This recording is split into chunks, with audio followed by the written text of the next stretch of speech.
Malungkot na issue itong issue patungkol po kay Pangulong Duterte, yung kanyang huling habilin. Nako, ay nako. Anyway, ako nalulungkot ho dyan sa issue na yan at talaga namang sabi ko nga matagal ko na ito sinasabi sa programa natin dito sa ating vlog. Matagal ko na sinasabi to na huwag nyo nang antayin na si Pangulong Duterte ay nakakahon na pag-uwi. Yan ang sinabi natin noon pa, sabi ko sa gobyernong ito. Dapat gumawa na kayo ng hakbang dahil sabi ko sa inyo pag nangyari yan, yung nakita ninyo na kung paano nyo dinala si Pangulong Duterte, after noon, di ba, kinabukasan, mga susunod na araw, nagkaroon ng malupit na rally. This time, maniwala ho kayo sa akin, baka doble, triple nung rallying nakita ninyo. Pag si Pangulong Duterte ay umuwi dito na nakahon o kaya nakajar. Nakajar kasi cremate, di ba? Yun nga yung sinabi ni Vice President Sara Duterte. So, alam nyo, matagal na natin sinasabi yan. At alam nyo kasi, matanda na ho yung tao. Mantakin mo, 80 ka na. 80 ka, kinulong ka for no reason at all. Di ba? Paano masasabi no reason at all? Wala ngang witness. Wala nga silang ebidensya. Meron palang witness pero wala silang ebidensya na maipresenta. Yung lang laway ng mga di umano'y ginagamit nilang mga witness. Alam niyo naman, tanim witness na uso ngayon . At pag-uusapan natin kung anong klaseng karakter talaga ni BBM ang meron. Pag-usapan natin yung interview, reacta natin yung interview ni Chavit Singson, ha? Pagkasayin natin lahat yan sa isang oras na talaktakan dito lang sa Banat Bay. Simulan na natin kaagad dito sa issue po dito kay Vice President Sara Duterte sa kanyang pangalawang interview. Diyan sa sa The Hague, okay? Nung kanyang pagbalik. Ito po, panoorin natin . Ma'am, kamusta po si Tatay Digong sa inyong pagdalaw? Okay lang naman siya ngayon. He's not in the mood. Nako. Naiirita siya sa kuko niya . So, kinupit namin. Pinahiram kami nung guarda ng hair cutter. Then, kinupit namin yung kanyang kuko. Yeah. And then, he spent time yung para hindi siya, dili siya hait. So, Alvin. Parang pinafile. Oh, yes. Spend time na in-nail file. And then, sabi ko nga, he's not in the mood. Nagbigay na siya ng kanyang mga huling habilin. Sabi niya, kung saan daw siya mamatay, doon daw siya i-cremate. Oh. Okay, so sabi niya, naman yan. Oo. Sabi niya, kung mamatay daw siya dito sa Netherlands, wag na daw iuwi yung kanyang katawan sa Pilipinas. Ipa-cremate lang daw siya dito. Yung ashes na lang daw yung iuwi.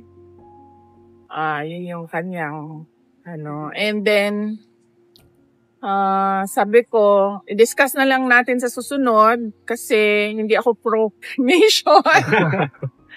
Hindi ako pro-cremation. Tapos siya, pro-cremation siya. And then sabi ko sa kanya, so, anong mangyayari nito kung kunwari hindi namin sundin yung habilin mo na i-cremate ka? Sabi ko, ilibing ka namin doon sa tabi ng tatay mo. Babalik ka ba? Sabi ko, babalik ka ba? Sabi niya, well, hindi naman, pero pag-isipan ko kung mumultuhin kita o hindi. So, yun yung discussion ngayon. How did you feel po nung nagganyan si Tatay Digong? Kami, nalulungkot ngayon. Yeah. Daming gusto na umiyak. Yeah, ayun na nga. Well, natural din naman na siguro yun sa 8 years old, no? Na mag-isip. Actually, alam nyo, tama yan sa mga matatanda. Ay, ako nga, naiisip ko yan minsan Hindi, totoo po kasi, alam nyo, that's the truth in life. Sa buhay naman talaga.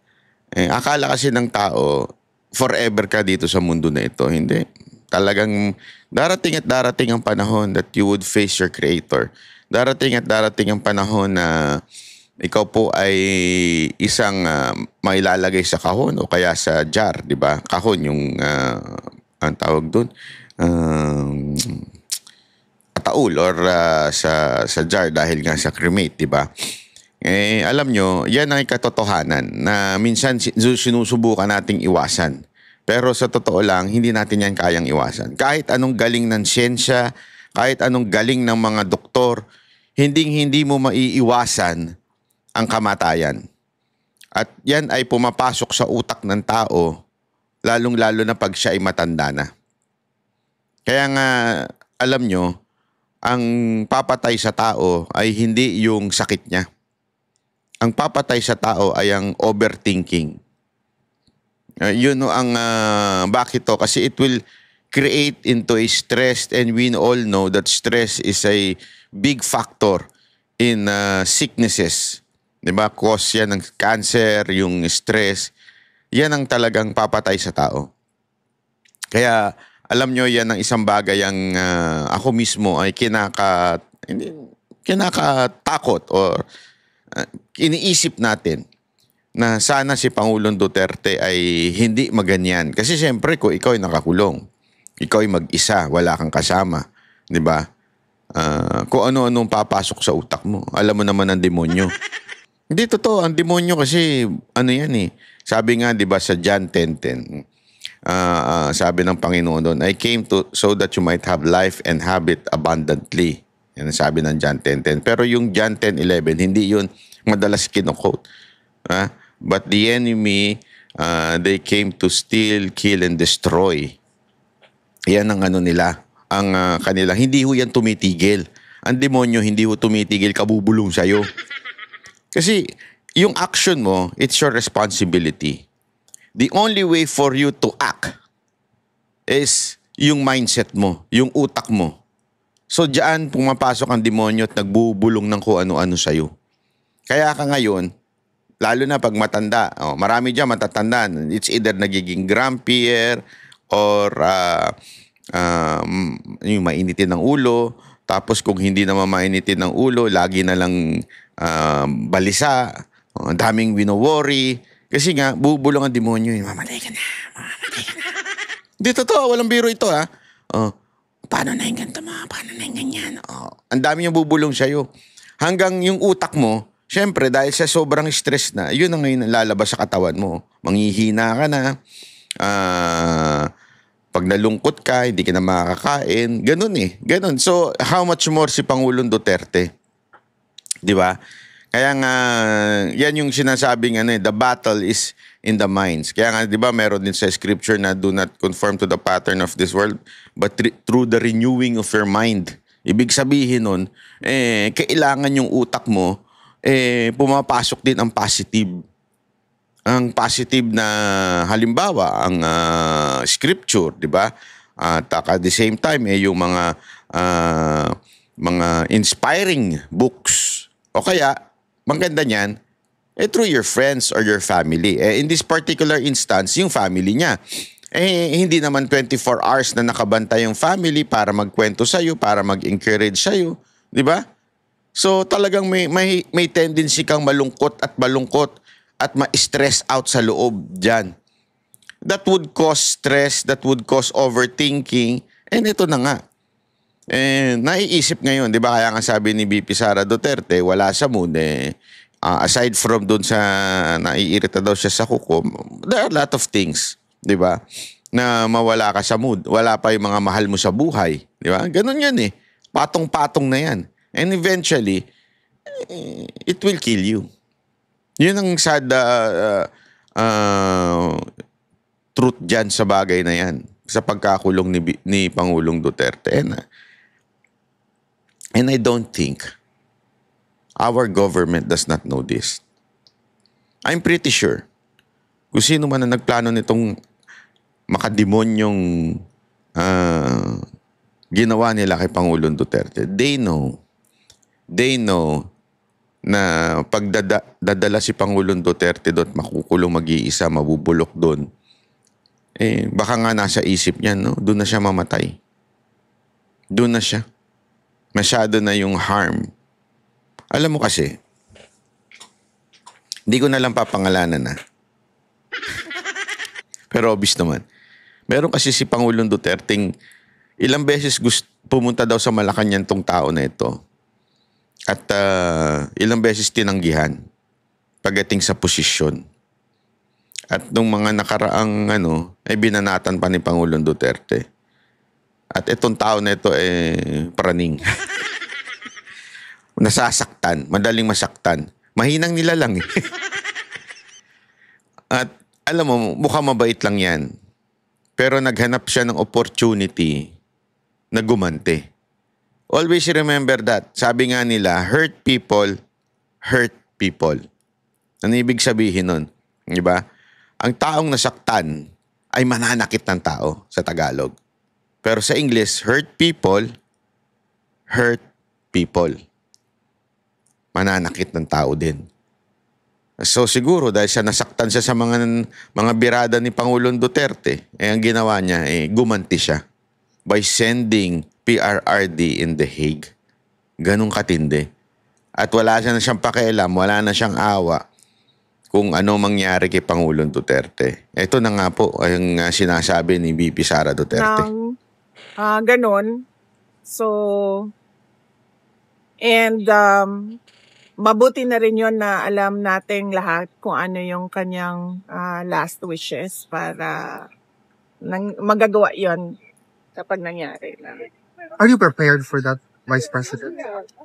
Ang objection ko lang is hindi nga ako pro-cremation.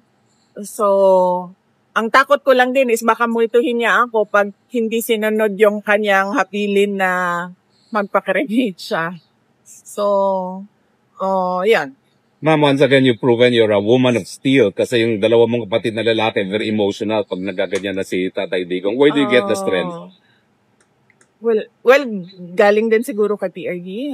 Diba, turo niya, ilang beses ko na rin nasabi na turo niya talaga na huwag umiyak. In fact, nung isang beses na bumisita kami dyan, na umiyak si Kitty, ay pinagalitan pa niya na sinabihan niya useless yung mga luha. Meron ba siyang rini-request meanwhile? Wala. Alam mo, galing din ng nung upbringing ni PRRD sa mga anak niya. Kita mo how strong VP Sara Duterte emotionally. Di ba?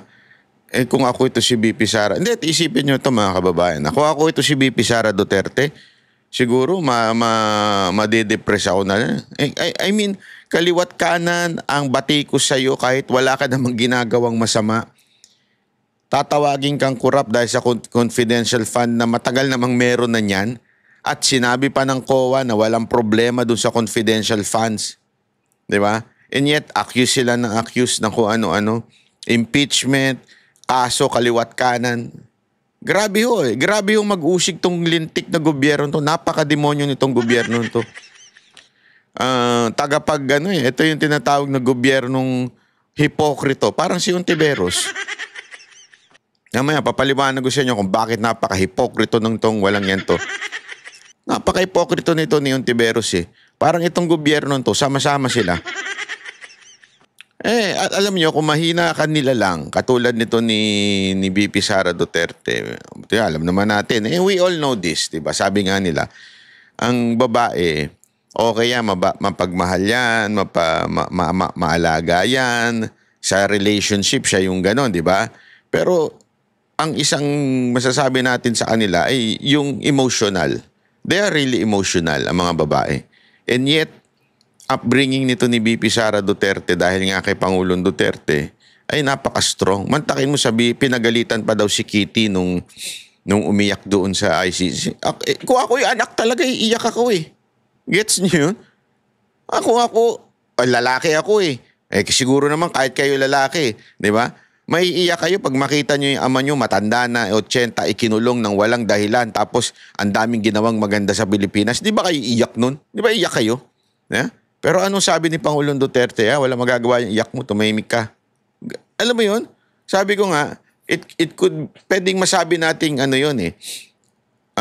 Masyado naman yan, yung pagiging pero makikita mo, kasi sa buhay, totoo ito. Sa buhay po, marami tayong kakaharaping problema sa buhay. Kung ang anak natin, binibaby natin sa buhay, kunwari, nadapa, umiyak, kawawa ka naman, halika, anak dito, halika. Pagdating ng paglaki niyan, mahinang nilang lang yan. Asahan mo. Pero pag ang anak mo, hinayaan mo madapa, masugatan, bangon ka na, halika na, tayo, diretso na. Hindi kasi alam nyo, na-observe ko yan sa Japan Ito, walang biro Kaya pansinin nyo yung mga Japanese, napaka-independent ng mga bata. Yung mga bata naglalakad sa kalsada, wala kang problema. Tatawid mag-isa. Oo, pero sumusunod Yung mga bata kasi sa atin dito, hindi sumusunod Kaya nakakatakot sa atin, may biglang tumatawid Doon yung mga bata doon talagang sumusunod. Kasi makikita mo, ako may mga nakikita ako umiiyak, yung nagtatantrum sa bata. Naku po, sabi ko sa inyo, pinababayaan ng nanay at saka tatay. Kung iisipin mo, apaka walang niya naman ng mga magulang nito.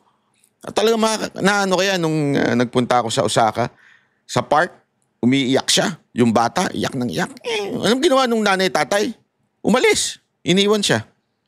As in, umalis siya. Sabi ko, ang lupit naman itong tatay at nanay na to. Talagang iniwan. Tapos, alam mo yung bata, tumigil. Tapos tumayo. Sabi ko, gusto ko na lang ganda din Be, buti nga. Alam mo yun?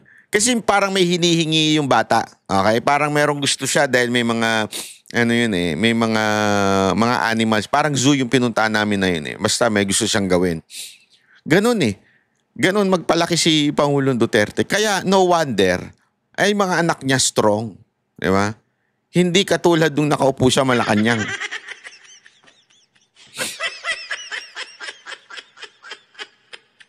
Di ba? Pagka bigla umiyak. Ito. Pulburon. I mean, yung pagkain nyo masarap yung pulburon. Walang ibang meaning yun Pulburon yung kinakain Pulburon yung kinakain. Pastillas, mga ganyan. Mga sweets, di ba? Hindi kasi para magkaroon ng happy hormones, bibigyan mo sila ng sweets. So, nung nadapa yung isa sa taga-Malacanang, ito, pulburon, para hindi ka na maiyak-iyak dyan. Yun yung kinakain po yun, yung pulburon, hindi po yun yung ibang meaning. Yun, yung pagputol ng kuko niya, ni-request yun. And then, yun lang naman. Yun lang, Yun lang yung request. Kanina, nag-request siya ng Coke Zero naman. Nabili niya naman po doon. Yes, nabigay ko naman yung Coke Zero. But I think, kasi hindi na ata siya ina-allow ng Coke Zero. So, nagsisikreto siya doon sa visitor center. Yeah. So, wala, lagot ka. Binungking mo na. Lagot ka, binungking mo na. So, bukas na bukas, babantayan na siya doon. Coke Zero. Nasabi ma'am ni Ma'am Elizabeth na tinigil na lahat ng gamot. Is that because wala na siyang sakit or?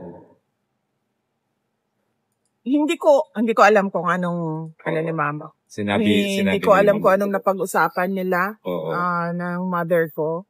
Hindi din namin napag-usapan din kasi kanina yung kanyang health. Pero sa nakita ko naman, hindi naman siya. Pumayat siya, sobrang payat lang talaga niya. Pero hindi naman siya nanghihina. Tsaka napansin ko kanina, although di ko na mention kasi medyo hindi na maganda yung mood niya. Maganda yung kutis niya. Baka nagsera, baby. Lagi, hindi ko nga alam Maganda yung kutis niya. Hindi, kasi pumayat siya, di ba? So, you would expect na maglaylay ba?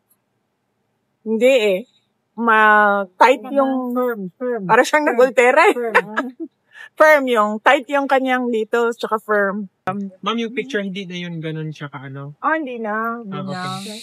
Ma'am, would it be possible for the Filipino people to even have a glimpse through a picture kay PRRD, ma'am?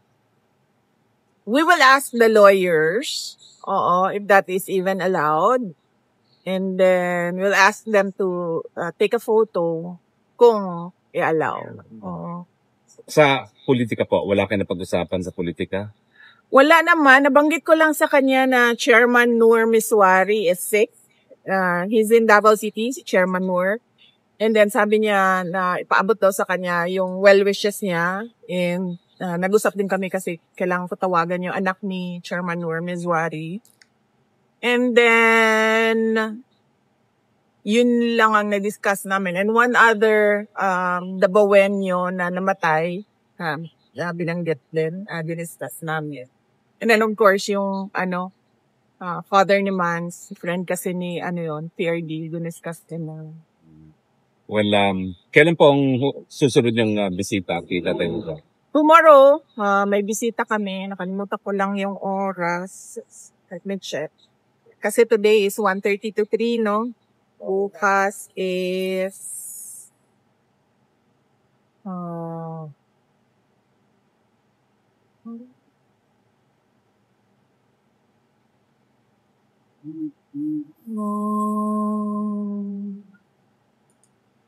bukas ay alas 2. 2 o'clock 2 to 3:30. to 3:30. Tomorrow. Okay. Ay, sorry, Wednesday, no? Yes, ma'am. 3 to 4:30. 3 to 4:30. So late tayo bukas po. July 9, no? Tama pa ako? July Yes. 9, yes. 3 to 4:30. Hindi ba nag-work po yung usual charm ninyo sa kanya na pag nakikita kayo, he lightens up? Wala today I think si Manasseh ata yung kinainisan niya Bakit po? Nandito pala si Attorney Mans. Hi, Attorney Mans. nandito pala si Join us, Attorney Attorney Mans. Hindi namin alam na nandito ka pala. Hi. Oo. So nakapasok Hi, po si sir. Attorney Mans.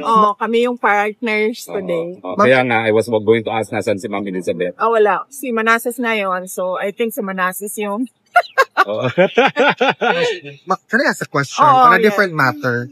What's your reaction to alias Rene recanting his previous statements against you, your father, and Pastor Kibuloy, and now he allegedly said, or actually stated na binayaran siya ni Senator Risa Hontiveros, ma'am? Yes, that is a very serious accusation, and it should be answered, no? Clearly kung ano ba talaga ang nangyari, and kung sa tingin ni alias Rene na dapat siya ay mag-file din ng kaso, ay dapat gawin niya din yon para nasasabi niya yung totoo sa loob ng korte at nakakasagot din ng maayos yung mga akusado sa loob din ng korte. Nabasa ko na yung affidavit niya bago pa man siya lumabas publicly, no? In fact, merong mga nakalagay doon na nakasama niya ang mga witnesses to know ng ICC doon sa isang bahay kung saan siya pinatira ni Senator Hontiveros. Is that a reason for concern po na allegedly tanim ebidensya, tanim testigo, tapos meron siyang mga nakasama rin ng mga testigo na dadalhin dito sa ICC na posibleng tanim testigo rin? Yes, of course. Oo. In fact, sinabihan ko din ng lawyer ni President Duterte no, na meron ng gano'n na statement yung witness against Pastor Kibuloy na ngayon ay nagsasabi na hindi totoo yung mga sinabi niya. Sinabi niya na nakasama niya sa tirahan mga witnesses ng ICC. Yung minsan po in-advise. Grabe, no? Again, Hoy, Hontiveros, hindi ako nagsabi si BP Sara Duterte diyan ka na naman. Ayan meron daw nakasama na etong si Rene na naandoon doon sa kung saan dinala mo daw di umano, allegedly, wag kang sinabi na mga taga ICC witness din. Di umano, allegedly, Ito kasi si Hontiveros, napaka-sensitive sa issue na to Hindi ko alam bakit siya masyado kang defensive sa issue na to. Sa inyo si Kong Pulong to seek the speakership. Ano hong status nun? Hindi ko alam sa kanya. Hindi ko alam sa kanya kung seryosohin niya yung suggestion ko. But wala pa kasi akong balita kung anong mga gagawin niya. Wala kayong balita kung sinong incoming speaker, incoming Senate President? Wala akong balita with the Senate and the House of Representatives sa ngayon. On another question, ma'am, what do you have to say or react to when 42% of Filipinos are not favorable to the impeachment case filed against you and 38% only agrees? Does this mean that dapat ibasura na nila yung impeachment complaints with respect doon sa mga senators? Well, siguro marami sa ating mga kababayan naiintindihan kung ano yung ginagawa laban sa akin at sa aming pamilya. It's a pure political persecution. at harassment. Dapat bang ibasura? Tingnan ng mga senator judges yung mga arguments namin dahil marami kaming mga solid legal arguments kung bakit dapat i-dismiss itong impeachment complaint na ito. Aabutan niyo ba ho yung first day ng impeachment na pag-uwi ninyo or wala pa kayo on the first day of the right before the SODA? Will you be home? Hindi, Wala pa rin. wala pa ako right before SONA, so hindi pa ako makakauwi. In any event, nandun naman na yung lawyers and they're continually preparing our witnesses, for the impeachment and continually, Kaya na, malinaw na. Hindi daw muna makaka-attend si VP Sara. Siyempre, nandyan po siya. gathering the pieces of evidence needed. Last question po, no? May mga lumalabas sa balita na meron na raw silang copy ng mga bank accounts nyo. Are you going to file legal action against those na kumuha ng mga bank statements nyo illegally? Hindi na. Wala man ako pinafailan ng kaso. Lahat ng mga libelous na lumabas, wala akong pinailan ng kaso. Lahat ng Yan ang tunay na public servant. Lahat ng libelous na kaso, lahat ng libelous na lumabas, statement against her. Ano sabi na? Hindi na, wala yan. Hindi naman kailangan minasampahan ng, alam mo, ganyan na ganyan si Pangulong Duterte, di ba? Yan ang tamang public servant. Hindi yung sensitive. Hindi yung makantil mo lang. Ay, grabe, sampa ng kaso sa lahat ng mga nagsalita at nag-share. Si Ontiveros wala sa hulog talaga eh. Hindi, alam nyo, pahiyang-pahiya. Si Ontiveros sa mga ganito ni VP Sara Duterte. Tapos sasabihin ng iba, si Ontiveros ang gawin nating presidente. Gago! Sa kanya, bawal magreklamo. Pambira kayo. Kawawa kayo nun. Oh, isipin mo, siya ang presidente, tapos magrereklamo ka, magsasampa ka ng kaso. Ha? Gago! harassment na pinapasa Diyos ko na yan kasi sa tingin ko naman mas matindi ang galit ng Diyos kapag dumating na. Amen. Sa bank accounts, I agree. inaantay ko na Ito, matindi ito Kasi isipin nyo to ito talagang illegal. Hindi ka pwedeng kumuha ng bank account ng isang tao kahit po unless iutos ng korte. Ibig sabihin, kahit po nasa gobyerno ka, hindi ka basta-basta pahingi nga ako ng bank account ng isang tao to, hindi pwede yun. Hindi porket congressman ka o senador ka, kukunin mo yung bank account ng isang tao, hindi pwede yun. Unless inutos ng korte. Remember, ang Senate, hindi ho yan na nagsisimula pa yung trial. So wala pang paghihingi ng bank account ni VP Sara Duterte. So ibig sabihin, kung talagang meron lumabas na bank account, pwede niyang idemanda. Napaka-illegal po niyan. Siguradong panalo siya. Hindi katulad ng mga kaso ni Ontiveros na house show ba yan? Ang tawag sa mga ganyang kaso? Ewan ko. Karoon ng trial wherein doon ko sasagutin yung mga question about sa bank accounts. Dahil sa ngayon naman, yun nga, illegal yung pagkuha nila ng information with regard to bank accounts and wala akong obligasyon na sumagot sa kanila. Pero kung hindi matuloy yung impeachment, I will endeavor na umupo para sagutin yung mga allegations nila sa impeachment through the public. Meron pa kayong tanong? Anyone? Ay, ma'am. Nag-ask rin ako kay opinion ni Congressman Pulong. Sa inyo po, opinion lang po, sa bahay ni tatay sa na-ibenta yung bahay po. Ano po opinion? Opinion ko as a lawyer, kasi I think na-acquire yung property during sa live-in nila ni Hanilet and ni PRD. And so it is, ang status nun is co-ownership. Kaya niya siguro ibenta yung kanyang share pero hindi niya pwedeng maibenta yung kay PRD.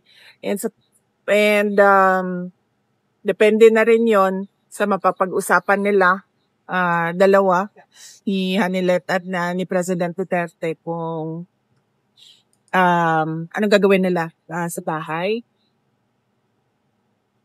As a lawyer yun, no? As a daughter, iniisip ko lang kung saan natitira si Pangulong Duterte kung ibenta nila, kung uuwi siyang Davao City. So, yun ang isa sa mga concerns namin. Pero magstay daw siya kay Ma'am Elizabeth. That's what Congressman Pulong said. Oo, may nabanggit si Mama na na ganyan, na pwede namang doon sa fangay niya. Sana i-open to the public nila yung house. Parang museum ba? Well, sana. Depende yon sa mapag-usapan ni Hanilet at ni President Duterte kasi silang dalawa naman yung may-ari ng bahay.